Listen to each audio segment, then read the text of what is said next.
Okay, what I'm doing here is we're just about to fill these cracks that the clay had moved. Even though I had taped it down, it's still a little bit of shrinkage. So all I'm doing now is just coating the inside with a little bit of glue, and then we're going to put, I keep a jar of scraps aside for this. So basically it's all of the leftover air dry clay that I have. And I've got a couple of different brands in there and they seem to mix together pretty well. So what we do now is we just push the clay in. You can use other things for this as well. You can use spack filler and stuff like that, but that's just an extra cost and you've already got the clay. The reason I put the glue in there is you don't want it drying out later on and then falling out. So at least it,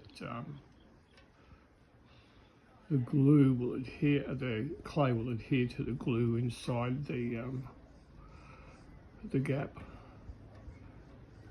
And once you can sort of blend it in fairly well. It's not rocket science.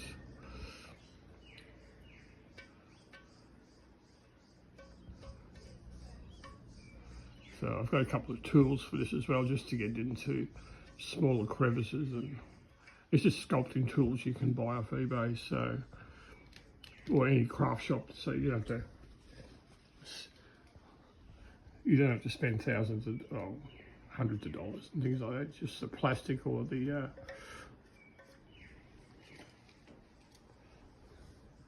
have the cheap plastic ones, and they do an excellent job. So you don't have to spend big money on tools. You probably already spent enough money on your clay and your mould, so you don't want to have any extra costs. Okay, so we get all that in there.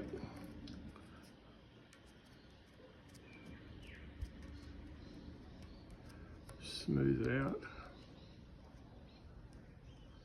Tamp it down. And I'll use an old toothbrush just to smooth everything out.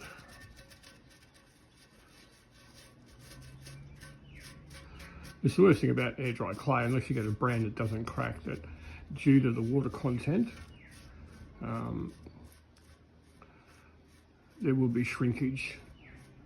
And once you glue something down, it'll crack then because it shrinks and it's got to go somewhere, so it'll go to the weakest point. But it doesn't always do it. I think it depends on the heat as well too. So I've learned from experience after coming back from a lesson, you don't leave completed work on the front seat of the car because it tends to dry out a lot quicker.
There will be some minor ones that I haven't filled, but we're going to be using wax on this, and when we do the different waxes, especially the finishing wax, which will be a brown, the actual wax will fill up the smaller gaps.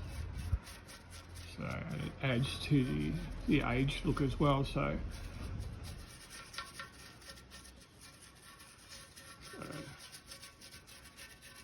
this is the only one that had to be done. I got a little bit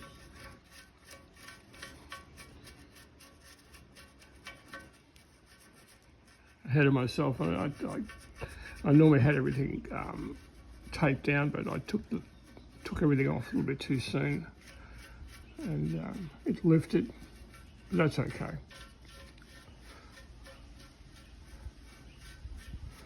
I'll let this dry for a bit, and then we'll finish off painting.